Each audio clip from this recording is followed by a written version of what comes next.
During the acquisition of a new site, it's very important to have that first look at existing buried services through tools such as Dial Before You Dig.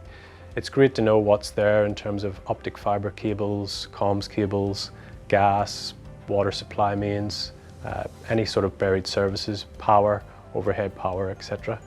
That information helps inform what sort of constraints exist on a development site, overhead, beneath ground, and also in front of the site, working around it.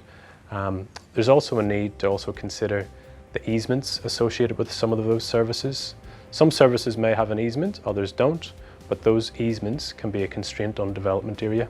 Easements can be a constraint on development because that easement may have a limitation on the development, if any, that can happen within that easement or adjacent to that easement.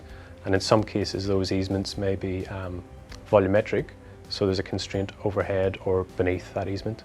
Each case is a little bit different, so once an easement has been identified, we can go to that next level of detail and confirm what level of constraint is associated with that easement.